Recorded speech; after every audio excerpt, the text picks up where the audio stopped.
Okay, we are recording. So hello everyone, welcome. My name is Korie Goff and I'm a research assistant with the Association of Religion Data Archives. I'm also one of the co-creators of our course on exploring religion. Today I'm joined by a special guest, Dr. Korie Edwards, for our module on religious movements. Korie Edwards is an associate professor of sociology at The Ohio State University. Dr. Edwards led the multi-year Religious Leadership and Diversity Project, in which her team interviewed hundreds of leaders across the country, and she has published extensively on this research about religious leaders and multiracial churches. She recently completed a book with Michelle Oyakawa entitled Smart Suits, Tattered Boots, Black Ministers and Mobilization in the 21st Century. Today, Dr. Edwards will talk about the racial and ethnic dynamics of religious leadership and the role of Black ministers in efforts for racial justice. So welcome, Dr. Edwards. We're glad you can join us for Exploring Religion. No, thank you for having me. So maybe just to start out, could you briefly tell us a little bit about yourself, your research, and your teaching? Yeah, so, I am a person who actually was not always a sociologist. So my undergraduate degree was in civil engineering. I know, a very different field. And I worked as an engineer for about 4 years, but it was actually the kinds of things and patterns that I saw as an engineer, being a Black woman in engineering. As many of you likely know, that engineering is a field that's dominated by men, and there aren't as many, particularly as there's a small proportion of people who are Black who are in engineering fields. Some of my experiences I had in university, as well as professionally working, but then also my experiences, I'm also a Christian, and I go to attend church and attend church regularly for most of my life. And some of the experiences I had in the churches that I attended, particularly the predominantly white churches, and some of the patterns I saw there really sparked my sociological imagination. So I'm thinking that the students are familiar with that concept from Mills, the sociological imagination. And I didn't call it that at the time. I just was having an aha moment and was wanting to pursue these ideas that I had, and these questions that were coming up in my mind. So long and the short is, I kind of did some soul searching, and I pursued a doctorate, jumped out of engineering and pursued a doctorate in sociology. And since then, I've done work focusing on race, and then race and religion in particular. And so my research has focused on two areas, multiracial churches as well as the Black church. Now, for the first part of my career, I did work on organizations, so really the actual churches or actual congregations. But then, Kirby, after doing my work, I learned that the leadership was really critical for doing two things. One, for really fostering the kinds of programs and changes that might need to occur in organizations for diversity to occur, or particularly in issues of justice to occur. That was one. And also that leaders are really important, obviously, for the direction of congregations more generally, what congregants would do. And so I focused my attention on leaders.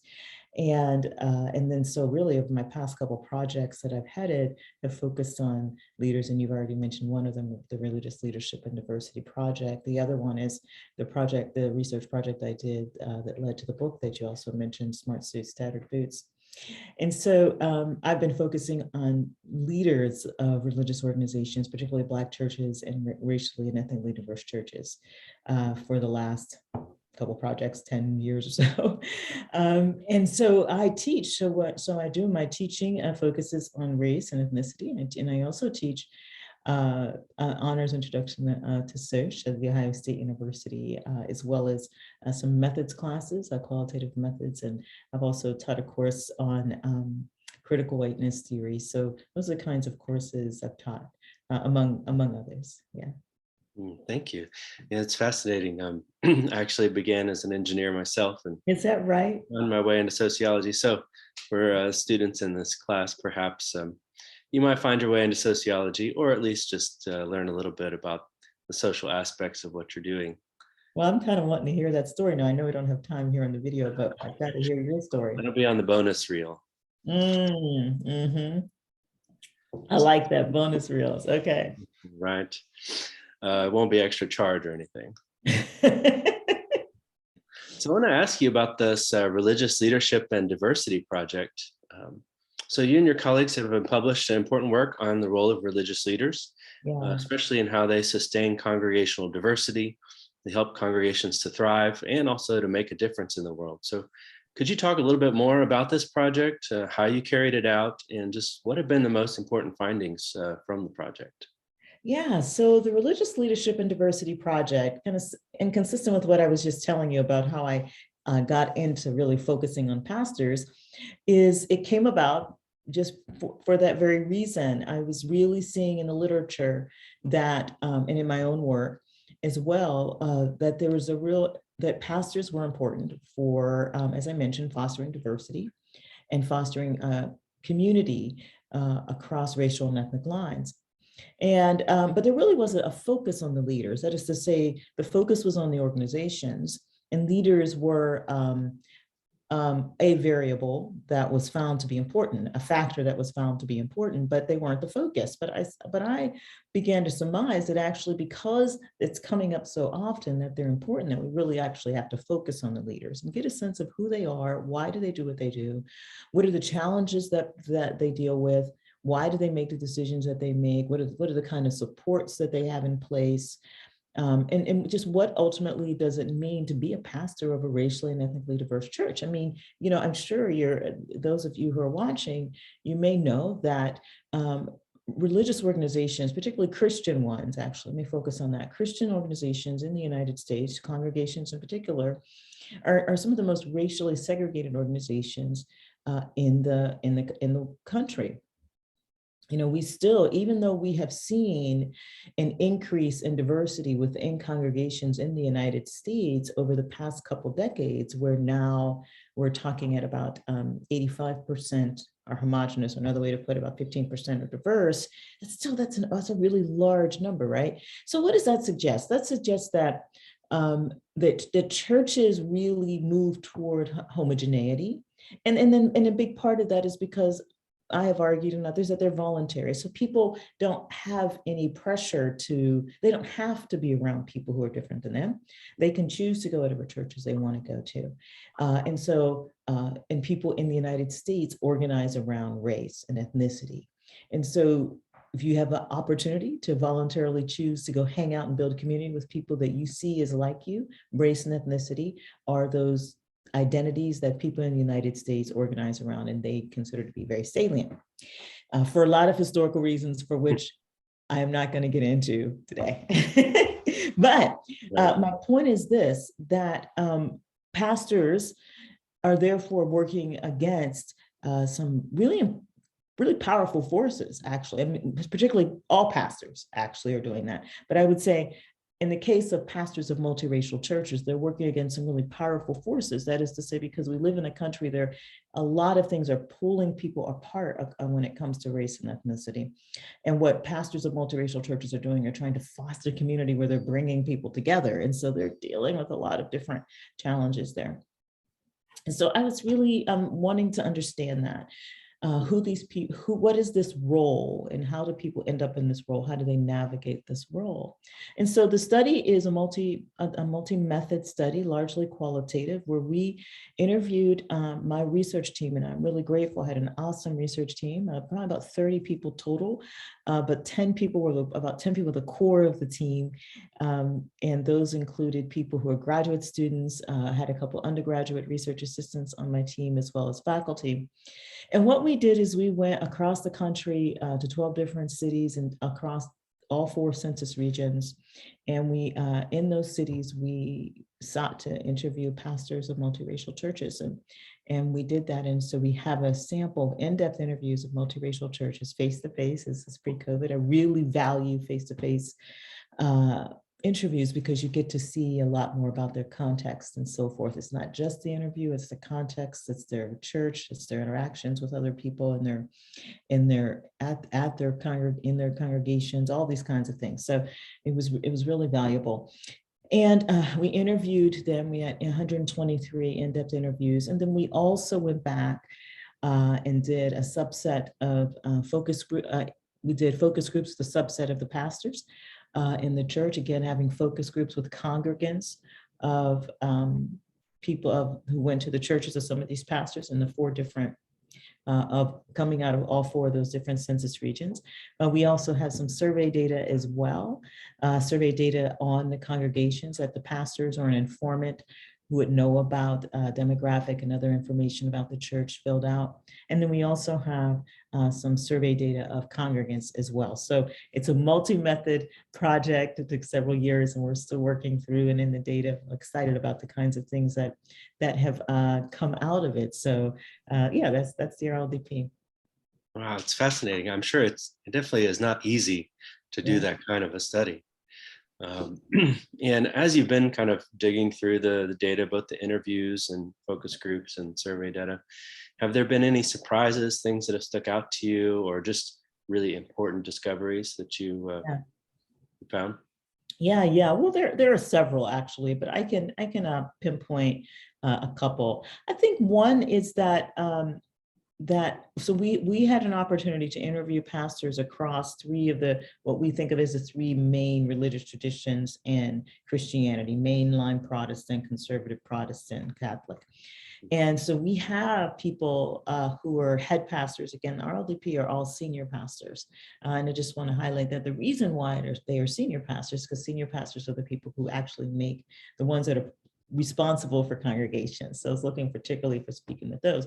I say all that to say anyway, that we talked to senior pastors across these 3 different traditions. And one of the things that stands out to me is that they have far more things in common than what might be suspected, given that the level of even segregation across those traditions of mainline denominations that may be more mainline, churches that may be more conservative, Protestant, those that are Catholic, and that some of the issues that they're dealing with is they aim to try to bring people together across racial and ethnic lines, and the stresses and strains that they experience as pastors are actually quite similar across those lines. And I think that we, on the one hand, but on the other hand, there are different types of solutions that they have come to that vary by religious tradition that could be taught across those religious tradition lines. So I would actually,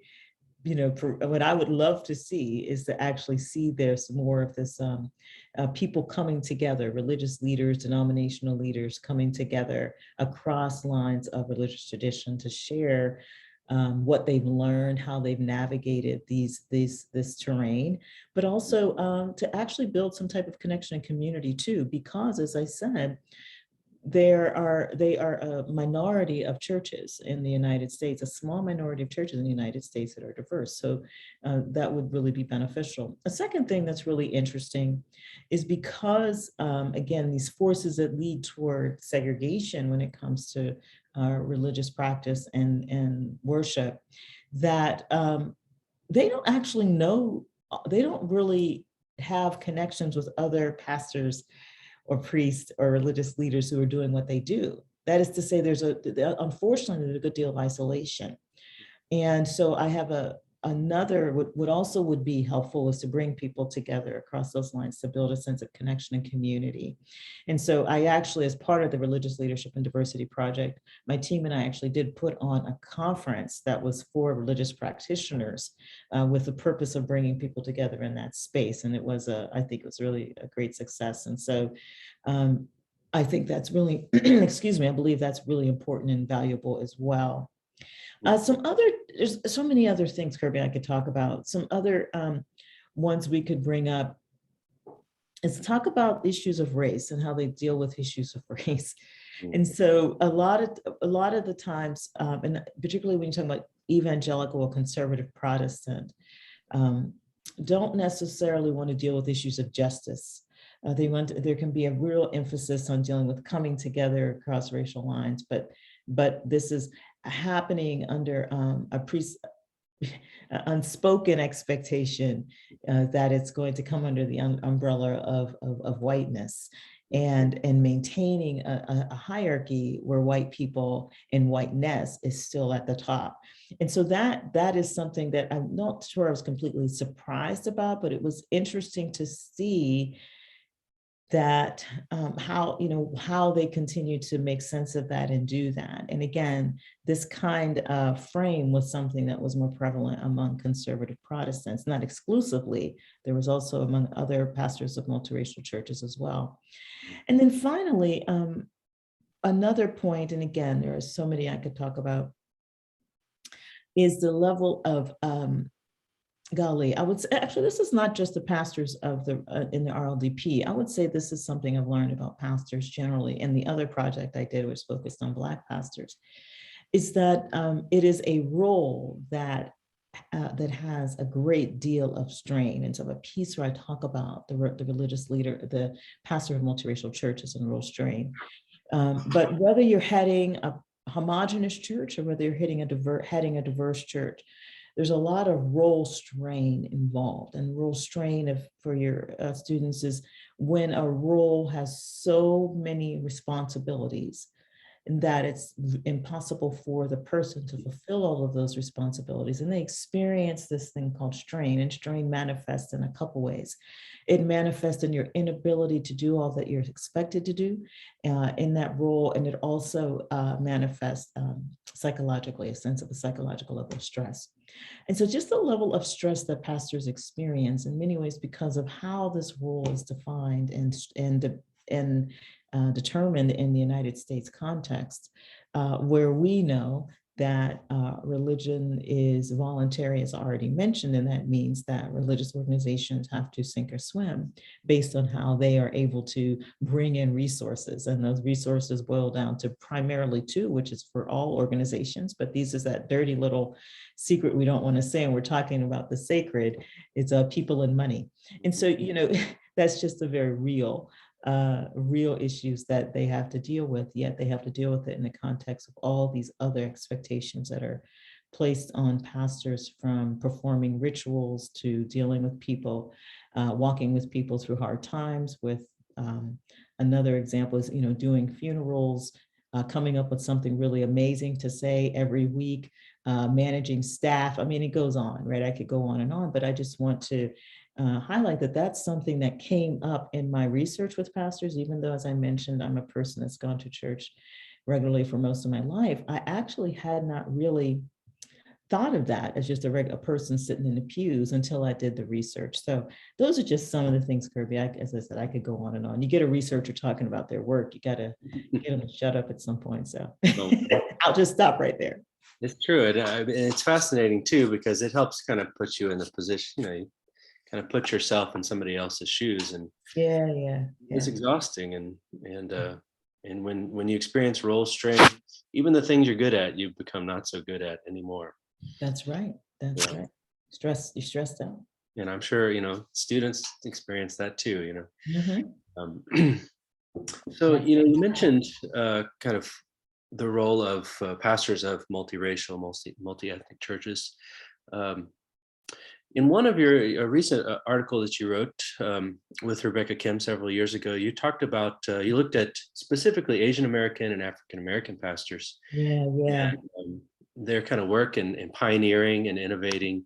And you used this term, you called them estranged pioneers. And I wondered if you could just unpack that for us.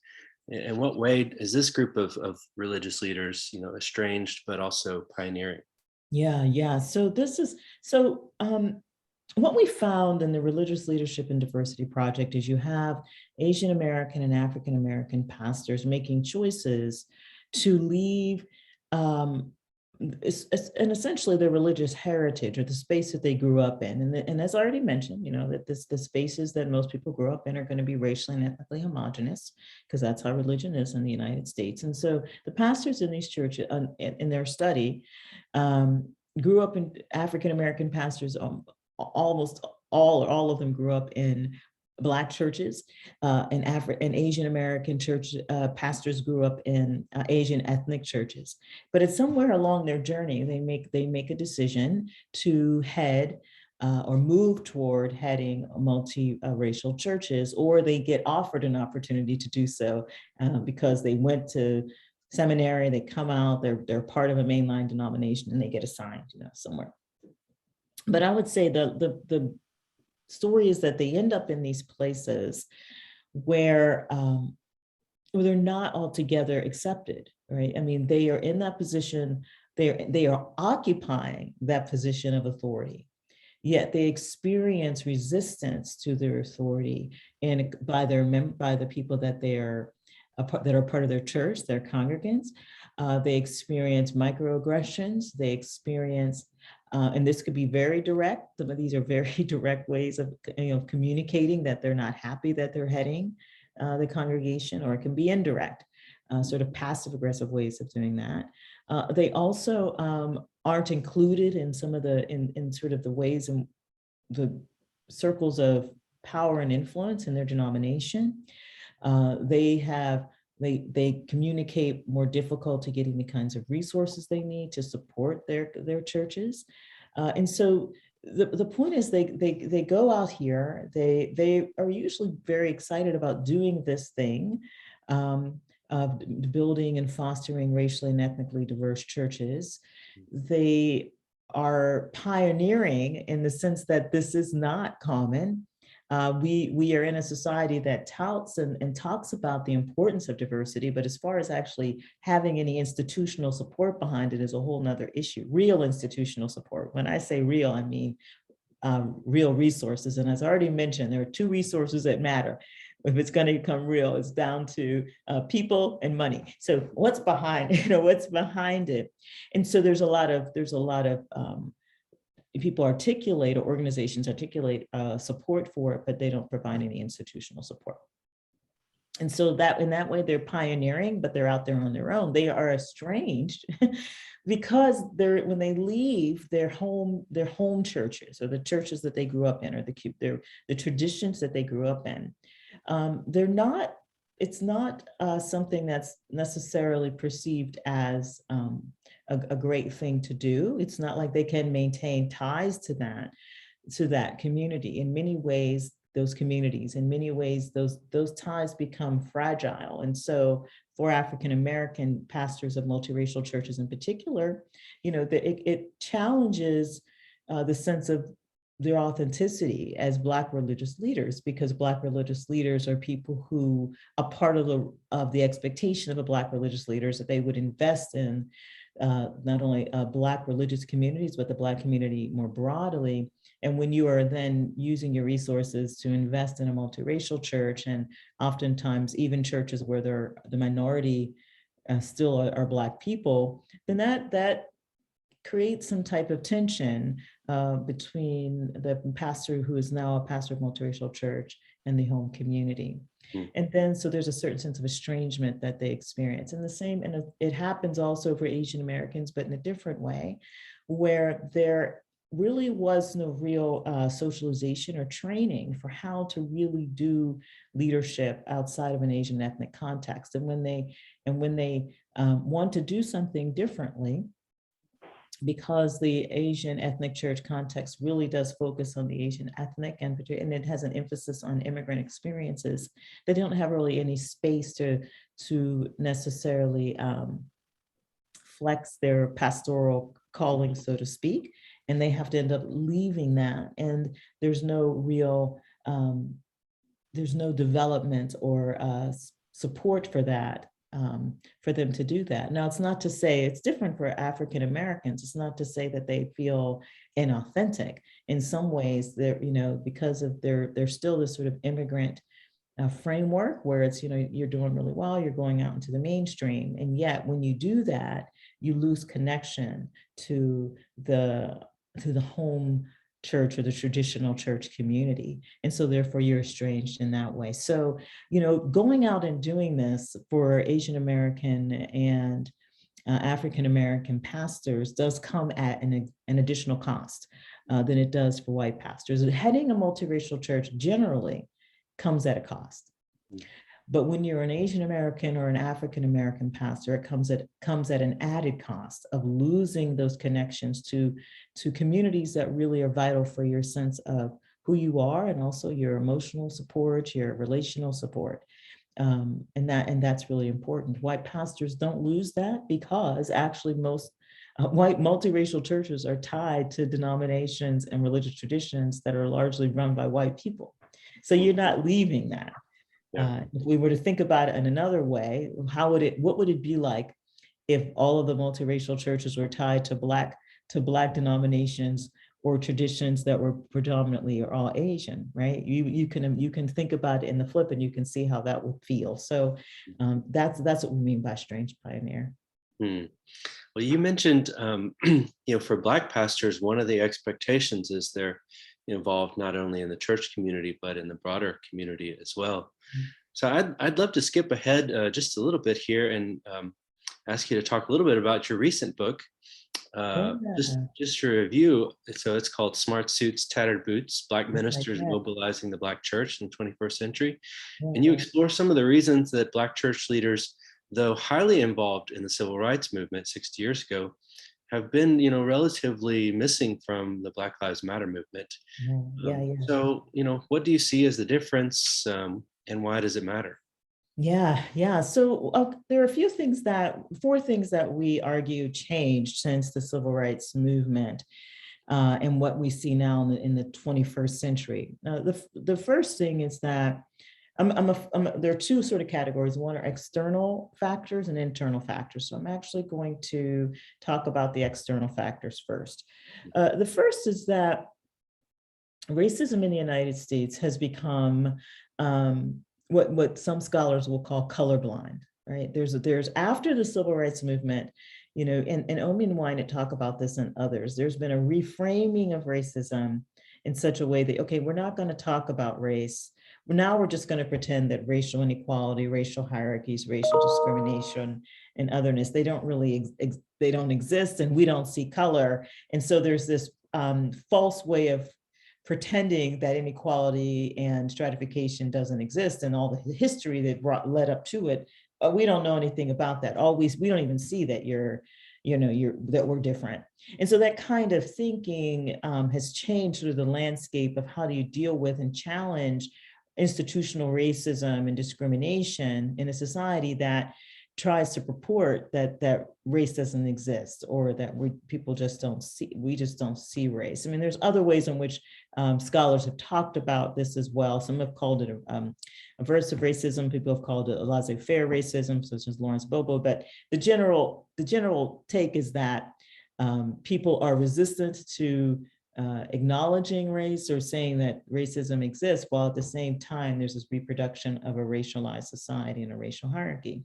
I say all that to say is that the America that the civil rights movement was dealing with in the 1940s, and well, it really started, you can go back to Randolph, but let's go back to the late 30s, 40s, and 50s, is different from the America that we're dealing with today, where then the racism was quite explicit, and the civil rights movement was able to target the Jim Crow type of racism that was in place at that time, where everything was very clear.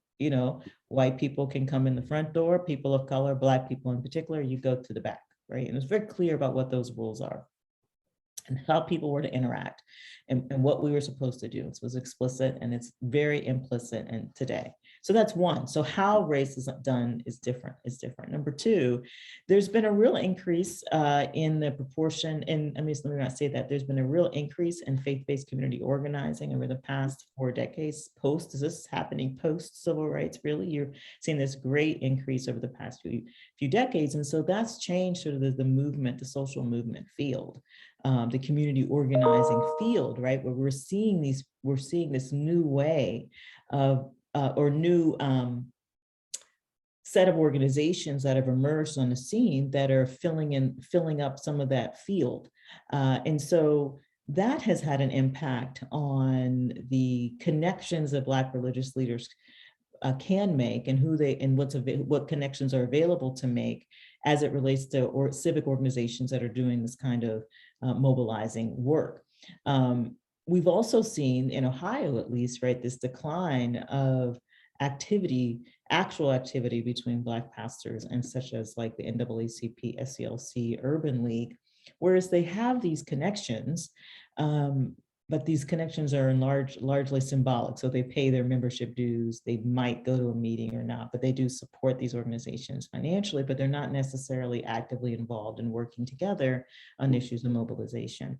So a change in how race works and how racism works in the Americas, one. Number two is a change in who is in the movement field has occurred. And then there are some internal issues that we'll deal with as well with the Black religious leaders. One, as is something we call the civil rights movement credential. And so what has happened is, we found was kind of fascinating, is that people who are a part of the Black religious leader network, who are the ones who are at the top of the hierarchy, so to speak, or the ones that are most greatly esteemed, are those who can claim a civil rights movement credential. And so because of that, they have a lot of power and say in what kinds of things that Black religious leaders within their network will mobilize for. So that's one. But also a number two is that the actual toolkit that Black religious leaders use when it comes to mobilizing is very much formed by and informed by the civil rights movement and the kinds of issues and that the civil rights movement focused on and how they focused on them. And so this kind of orientation around the civil rights movement, which I am very proud of the civil rights movement. I find it miraculous what the Black religious leaders of that era did, yet it doesn't necessarily translate well into a 21st century America, given the kinds of issues that we're dealing with today.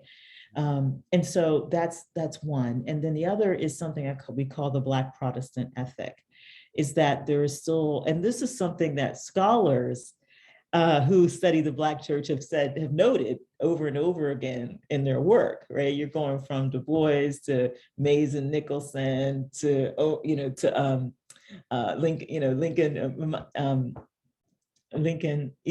Mamiah to, you could go on and on, where there's this noting of that the Black church and Black religious leaders are not monolithic. There's this variation, but there tends to be a narrative out there that Black religious leaders are sort of all the same, right? And so they all think the same, they do the same, they act the same, But what I'm demonstrating again in this book, what we're demonstrating is that there's this variation, and there are some Black religious leaders that have what we call Black Protestant ethic. Now, there are about half of them in our study that would qualify for this, but these are Black religious leaders who really also believe that people need to pull themselves up by their bootstraps, that if there's, they believe in racism, they recognize racial discrimination, but when it comes down to solutions, it's like, there's this pull yourself up by your bootstraps kind of mentality too. And so all of those things together, we argue really have shaped how Black religious leaders will, and if and will, they will get involved in mobilization. And so we argue in the end that there need to be some changes in how Black religious leaders think about who can lead. Really what we talk about is really moving toward including women as leaders. Black women have always been leading in the movement, but they've been sort of in the background. So, Rosa Parks, Ida B. Wells, Fannie Lou Hamer, all these people have been major players in activist movements promoting the freedom of Black people in the United States. But because of structures that have said that women should not be formal leaders, they have not been out front and leading organizations and the resources of the Black church to mobilize forward. So we argue for that. And also for there to be younger people, younger ministers being heard and followed as well, because younger people have an understanding, a real tech, they can feel the difference, they understand the difference. They understand what it is like to be Black in the 21st century in a way that the older generation will not. And the civil rights movement and the people who have that civil rights movement credential are by definition a lot older. And that means that how you think about race and dealing with issues of race and mobilizing against racial injustice in the United States will have that have a framework that's still coming out of something that was going on 50, 60 years ago, and not what's dealing with what we have in America today. Well, this is so important, and I know we haven't seen the last of the Black Lives Matter movement. Mhm. Even with the significant protests that happened in 2020, Yeah, yeah. I'm sure there's much more to be done. And so, yeah, Mhm. I'm really hopeful that your book will help bring some change and guide some people in that direction. Yeah, that's my hope too. We'll have time for one final question. Mhm. Um, so, what do you think is most important for students to know about the role of religious leaders in sustaining diversity and religious vitality? Yeah. Well, I really think that I believe that that religious space in America is a very, because of how religion is structured in the United States. That is to say, again, because it is based on the idea that it's separate from the government, and that it is completely voluntary. There's a lot of opportunity for religious leaders to develop structures that resist racial oppression and racial segregation. Yet, at the same time, there have to be um, everybody has to be on board, so to speak. There has to be these denominational leaders and pastors of large churches and so on. Those religious leaders who are over a lot of resources and have a lot of power also have to be able to let go of what has worked, so to speak. And by working, I just mean getting people in the pews that give money and support the organization, which has been working off of this model where we're going to be organized around race and ethnicity rather than organizing around justice, whether organizing around racial, dismantling racial inequality, as well as racial diversity. So I think there's a lot of opportunity for religious leaders, but I do believe that there needs to be some change in how we think about religion in the United States for that to happen. Mm. So I'm hopeful. I'm hopeful, but everybody has to get on board. Well, thank you so much, Dr. Edwards, for joining us today and talking about your research and your recent book and providing insight. That's it for this week's module. Thank you for listening and good luck with the week. Bye. Thank you for having me. Stop recording.